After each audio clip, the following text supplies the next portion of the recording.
Hi, I'm Mitto from SolarC. We've been getting a lot of questions recently about getting into RC drifting and what's the best way into the hobby. So today we're going to look at one of our chassis that we stock here called the MS-01D RTR. RTR is ready to run. So we're going to unbox this thing and let you have a look around it and show you what it's all about. We're going to show you what's actually in the box. So I'll just pop off the lid here.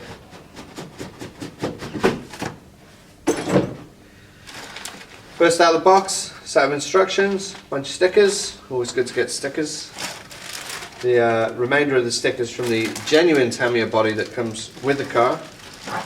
This particular one is a Tamiya Z-Tune R34, very high quality body and something very similar to Bayside Blue, it's one of my favourites. You also get with that the pre-color coded spoiler and wing mirrors, and also the light buckets to go with it as well, so you can fit aftermarket LEDs and everything to the body and make it look even more real.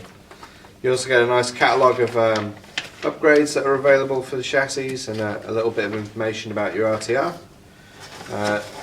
You do get a 2.4 GHz controller, which is basically no mess, no fuss. There's no crystals or anything like that, you just turn the thing on and it works.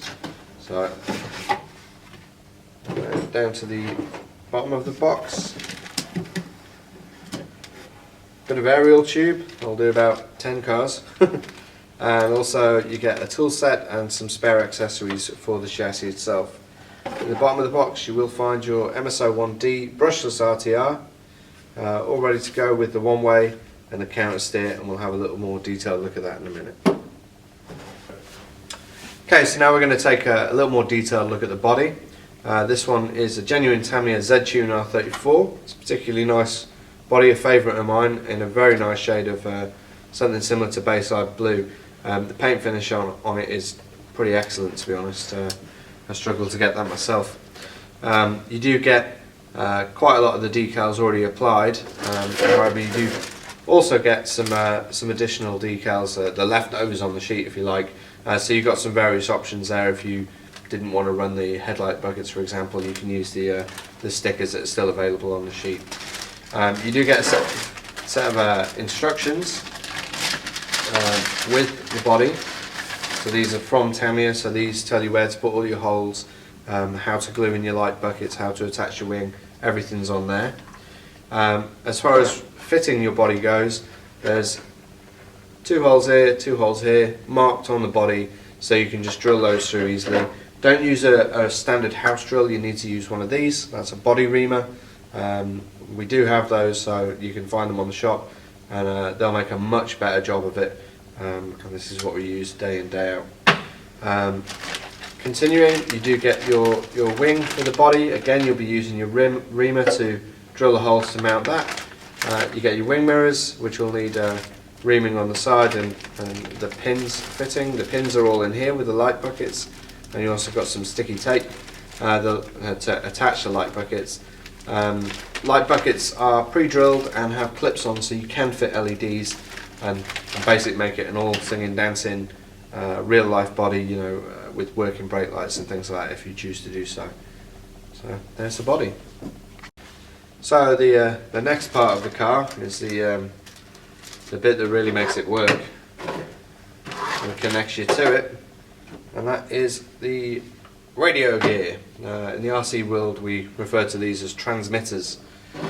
This particular one is 2.4 GHz, which basically means that if any of you coming back to RC, we used to use crystals and you'd have to swap them and change the colour of the crystals so that the thing would work. This, you literally turn it on. It's frequency hopping, so it just creates its own channel and works effectively.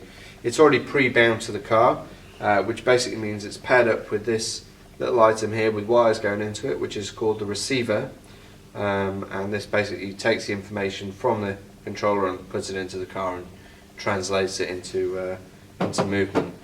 The controller does have adjustment here over endpoints and trim, and also you have the capability to reverse the channels. So you've got all the basic functionality that you need to get the car going and to get it working and operating as you need it to do so. So that's the controller. Awesome little bit of kit. Okay, so moving on, let's look at the actual chassis. There's the MS-01D RTR. With it you get a complete set of instructions, so everything you need to know about it in there. Bit of aerial tube, and also this little bag here which contains a tool set, the body mounting post which attach here, a servo horn for the steering which you'll need to fit, and just some basic bits and bobs to get it going. That's all in there. The real great thing about the MST chassis relative to everything else that's available out there is this chassis is designed for drifting. It's not just a touring car that says drift on the box. This is a drift chassis. The reason it's a drift chassis, number one, is because it comes counter-steered. So the front wheels are underdriven, so basically it means that for every one rotation of the front wheels, the rear wheels would do 1.5 rotations.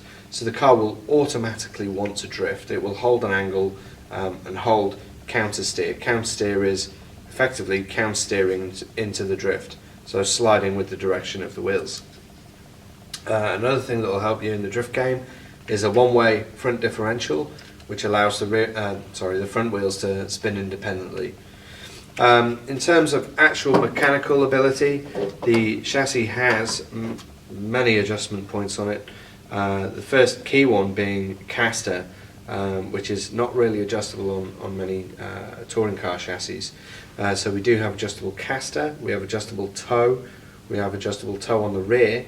We also have adjustable track width, which means you can adjust the width of the car, and also adjustable wheelbase, which means you can make the car longer or shorter to adjust the handling characteristics. It has oil-filled dampers, so you get smooth damper actuation, good compliance, and it means that your adjustments in terms of ride heights and spring will make a difference. They're not just kind of stopping it from hitting the floor. Also, it's fully ball bearing, so it's very smooth chassis. As you can see, there's not much resistance in it. It's nice, clean, smooth movements, and that's because it's ball bearing. You do get a couple of carbon bits with the chassis. These top decks are carbon, and you get a range of adjustment points with the dampers, so you can adjust damper angles and things like that to adjust the way the suspension works. This particular one is a brushless version, so it's slightly more responsive, slightly more power than our other brushed version. The brushless comes with a Dean's connector. That's one of these. I don't know if you can see it there, which is fairly common in RC over here, so it gives you a massive range of batteries to choose from.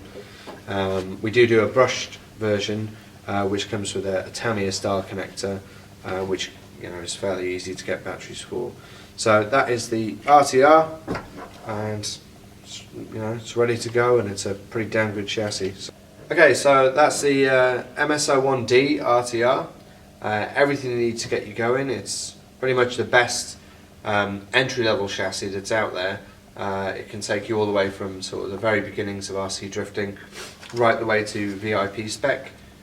So you can get all the carbon and aluminium upgrades for it. We have quite a few of those behind me.